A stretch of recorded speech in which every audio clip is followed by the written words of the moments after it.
ഇൻഫോസിസിന്റെ chairman Narayana Murthy പറഞ്ഞൊരു സംഗതിയുണ്ട്.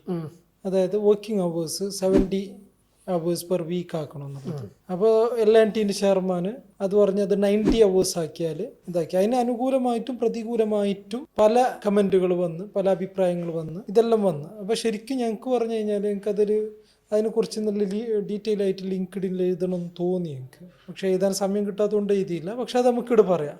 അപ്പോൾ എനിക്ക് തോന്നിയ സംഭവം എന്ന് പറഞ്ഞു കഴിഞ്ഞാൽ, ശരിക്കും പറഞ്ഞാൽ ഞാൻ പറയുന്ന കാര്യം തന്നെയാണ് ബഹുമാനപ്പെട്ട നാരായണമൂർത്തി പറഞ്ഞത് ഇൻഫോസിസിന്.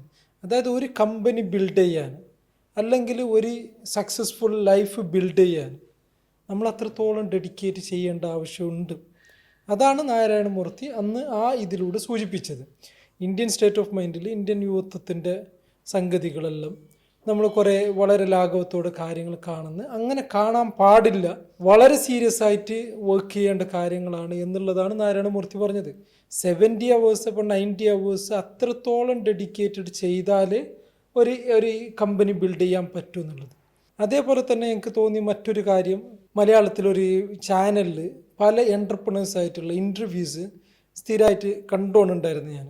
അപ്പോൾ ഞാൻ മറ്റുള്ള നമ്മളെ കമ്പനി സ്റ്റാഫ് ടോക്കിലെല്ലാം ഞാൻ പറഞ്ഞൊരു സംഭവമാണ്. അതായത് പല ഐക്കണിക് ആയിട്ടുള്ള സക്സസ്ഫുൾ ആയിട്ടുള്ള എൻ്റർപ്രണേഴ്സിൻ്റെ ഇൻ്റർവ്യൂ ആണ് അത്. അപ്പോൾ അതിൽ എനിക്ക് തോന്നിയൊരു സംഭവമുണ്ട്. അതായത് എല്ലാ ആൾക്കാരുടെയും പറയുന്ന സംഗതികളെല്ലാം സെയിം തന്നെയാണ്. പറയുന്ന വ്യക്തിയും ഉണ്ടാവുന്ന റിസൾട്ടും ഡിഫറൻസ് ആണെന്ന് മാത്രമേ ഉള്ളൂ. അല്ലാതെ പാറ്റേൺ, അവരെത്രത്തോളം ഹാർഡ് വർക്ക് ചെയ്തു, എത്രത്തോളം അവർ സാക്രിഫൈസ് ചെയ്തു, എത്രത്തോളം അവർ ഡെഡിക്കേറ്റ് ചെയ്തു എന്നുള്ള പാറ്റേൺസ് എല്ലാ എൻ്റർപ്രണേഴ്സിൻ്റെതും സെയിം തന്നെയാണ്. അതാണ് നമ്മൾ യുവാക്കൾ തിരിച്ചറിയാതെ പോകുന്നുള്ളത്. ഭാഗ്യത്തിന് അതാണ് നമ്മൾ ഏർലി സ്റ്റേജിൽ നമ്മൾ തിരിച്ചറിയുകയും വളരെ നല്ല രീതിയിൽ വളരെ ഹാർഡായിട്ട് വർക്ക് ചെയ്യുകയും ചെയ്തത്, വളരെ ഹാർഡ് വർക്കിംഗ് ചെയ്തത്. അതാണ് ഇന്ന് കാണുന്ന റിസൾട്ട് എന്ന് പറയുന്നത്. അപ്പോൾ ഇതാണ് ആദ്യമായിട്ട് എനിക്ക് ഈ ഒരു ടോപ്പിക്കിലൂടെ എനിക്ക് പറയാനുള്ള സംഗതികൾ. അതായത് ഒരു ഷോർട്ട് കട്ടും ഇല്ല. ഒരു എൻ്റർപ്രണർ ആണോന്ന് ആഗ്രഹിക്കുന്ന ഒരാൾ ആദ്യം മനസ്സിലാക്കേണ്ടത് നന്നായിട്ട് ഹാർഡ് വർക്ക് ചെയ്യാനും സാക്രിഫൈസ് ചെയ്യാനും ഇതിനു വേണ്ടിയിട്ട് ഡേ ആൻഡ് നൈറ്റ് വർക്ക് ചെയ്യാനും റെഡിയുള്ള ആൾക്കാർ മാത്രമാണ് ഈ ഒരു മേഖലയിലേക്ക് വരേണ്ടതുള്ളൂ. അപ്പോൾ അതായത് ഫസ്റ്റ് അതിൽ വെരി ഇമ്പോർട്ടൻ്റ് ആണ് വലിയൊരു ലക്ഷ്യം ഉണ്ടാവുക എന്ന് പറയുന്നത്. നല്ലൊരു ലക്ഷ്യം ഉണ്ടാക്കണം. അത് ചെറിയ ലക്ഷ്യം ഉണ്ടാക്കുന്നുണ്ടെങ്കിൽ ഇറ്റ്സ് നോട്ട് ഗുഡ് ആക്ച്വലി. നല്ല വലിയ ലക്ഷ്യങ്ങൾ ഉണ്ടാക്കുക, ബിഗ് ഡ്രീം ഉണ്ടാക്കുക.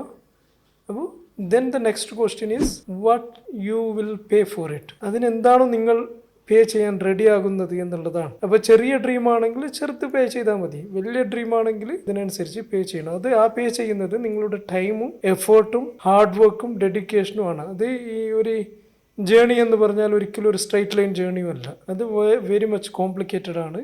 അപ്പോൾ അതിനൊരു ഇംഗ്ലീഷിലൊരു വാക്ക് ഞാൻ നേരത്തെ കേട്ടു. അതാണ് അതിൻ്റെ മലയാളം ഇങ്ങനെയാണ്: മറ്റുള്ളവർ ജീവിക്കാൻ ആഗ്രഹിക്കാത്ത വിധം ജീവിക്കാൻ റെഡിയാവുക കുറച്ചു കാലം, എന്നിട്ട് മറ്റുള്ള ആൾക്കാർ ജീവിക്കാൻ ആഗ്രഹിക്കുന്ന കൊതിക്കുന്ന ജീവിതം ജീവിക്കുക. അതാണ് എൻ്റർപ്രണർഷിപ്പ്. അപ്പോൾ അതാണെന്നുണ്ടെങ്കിൽ ആദ്യം ഈ പറഞ്ഞ പോലെ മറ്റുള്ള ആൾക്കാർ റെഡി ആവില്ല ഇത്ര സാക്രിഫൈസ് ചെയ്യാൻ, ഇത്ര ഹാർഡ് വർക്ക് ചെയ്യാൻ.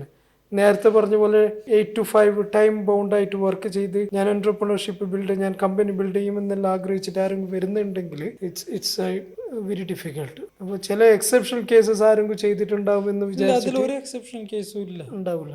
ഒരു എക്സെപ്ഷണൽ കേസും ഇല്ല. അതായത് ഹാർഡ് വർക്ക് ചെയ്ത ആൾക്കാർ മാത്രമേ സക്സസ്ഫുൾ ആയിട്ടുള്ളൂ. അത് എൻ്റർപ്രണർഷിപ്പിൽ മാത്രമല്ല, നമ്മൾ എവിടെയും വർക്ക് ചെയ്യുകയാണെങ്കിലും അങ്ങനെ തന്നെയാണ്. വർക്ക് ചെയ്യുകയാണെങ്കിലും നമ്മൾ എക്സെപ്ഷണലായിട്ട് ഡെഡിക്കേറ്റ് ചെയ്ത് ഹാർഡ് വർക്ക് ചെയ്താൽ മാത്രമേ അവർ പറയുന്ന ആ കരിയർ മേഖലകളിൽ ഉയർച്ച ഉണ്ടാക്കാൻ പറ്റുള്ളൂ.